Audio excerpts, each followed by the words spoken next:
Sunny skies with highs in the 70s, overnight lows in the 40s. But a great day here in the Santa Clarita Valley.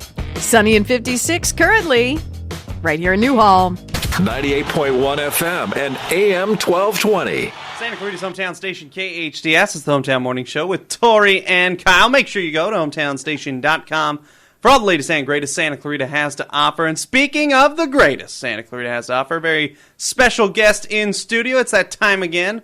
Dr. Jaimie Ronchetto joins us in studio. Dr. Jaimie, how are you? Dr. Jaimie, oh, there she is. Wait. There we go. Press a button. Now, how are you? Hi, there. Good morning. Good morning. How you doing? Great. How are you? Fantastic. Gorgeous day today. And I wanted to talk to you this morning, Dr.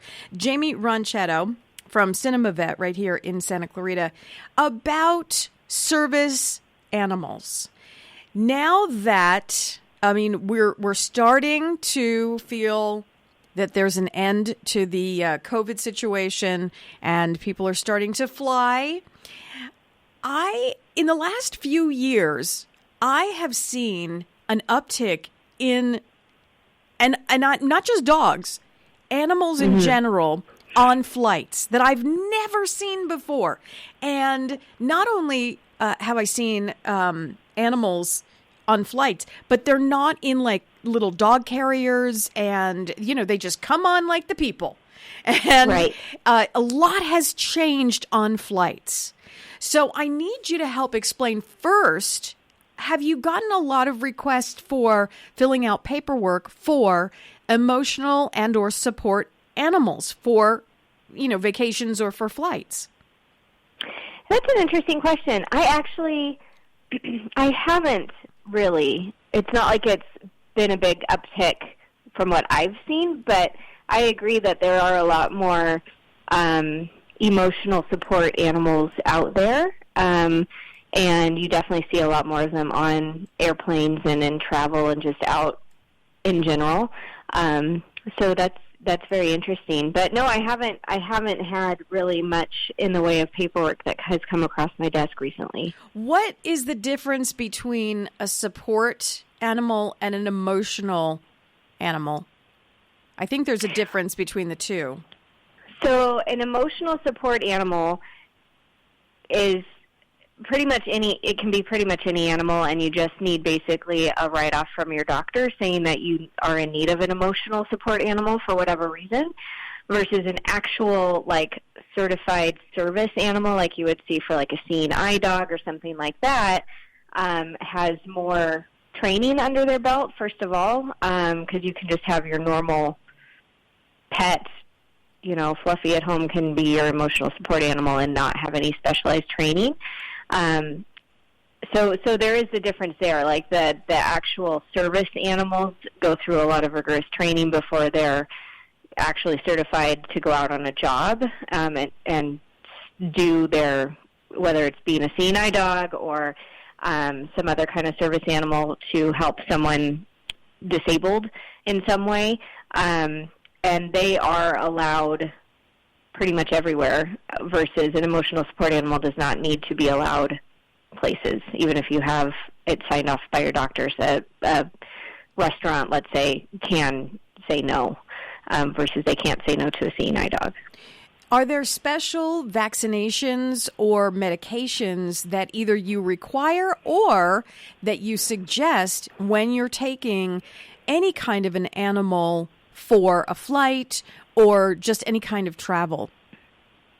Yeah, I definitely think usually we're recommending that the pet be seen prior to the flight. Usually flights, whether the animal's a support animal or not, they could just be in their carrier and be your normal pet and just traveling with you.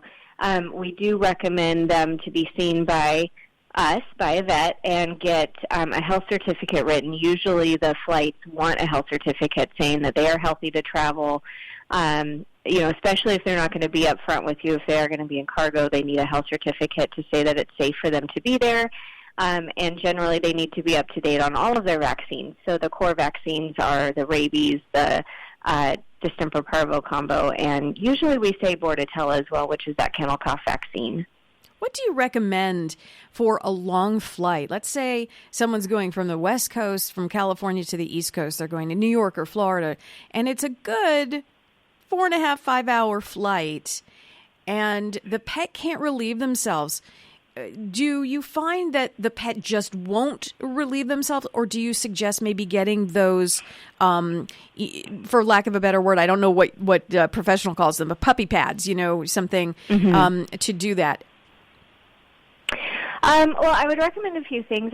If you can have time before you travel, I definitely would recommend having your pet get used to the carrier that they're going to be in, so keeping that out, letting them go in and out, maybe feeding them in there, giving them treats in there so it becomes a safe place and they're not scared of it, because that's going to make the whole process a lot easier.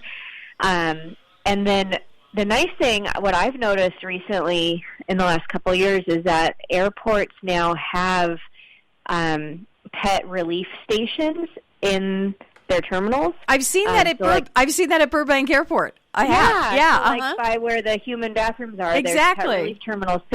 So for those long flights, I would just say try to get them to go there, before you get on the flight. Then certainly, unless they're a puppy, they can hold it to 4 to 5 hours is no problem. And then certainly getting them relief as soon as you are able to when you land. But just in case, yes, having a potty pad in the carrier with them would probably be a good idea in case they do go out of, stress, fear, excitement, whatever, then they're not soiling just the floor of it and getting themselves all messy. They can at least have some moisture wicking going on with that potty pad. Do you highly recommend any kind of a medication, like, a doggy Xanax or a cat Xanax? Do you recommend any of that for long travel? Every animal responds differently to sedative-type medications, so I try not to use them, just because if they were to have some kind of weird reaction, what are you going to do? You're kind of stuck, and that's sort of a scary situation to be in. If they've had it before, if we know how they react to it and we know that they do well, with it being sedating and they're calm, then yes, I will definitely send those along. But if it's a brand new medication, I say trying just to, get them used to things before you go is probably the best thing, just to try to acclimate them. Fantastic. It is Dr. Jaimie Ronchetto. Cinema Vet is located on Cinema Drive, oddly enough. Great name for the center. You and your team do practically everything. I know your partner works on more than just dogs and cats. I think we've talked about snakes and stuff before. Yeah, do you want to see almost everything? Birds, reptiles, pocket pets. What's Wait a minute. What's a pocket pet? That's just the sort of catch-all term we use for anything small, furry, and caged. So your bunnies, your guinea pigs, rats, mice, ferrets, hamsters. Oh, you said the R word. You said the R word. You said it. Dr. Jaimie Ronchetto, you're only the best. What's the best phone number to get you at? Yeah, you can reach us at 661-253-9300. Or go online to cinemavet.com. Always a pleasure. We'll talk to you soon.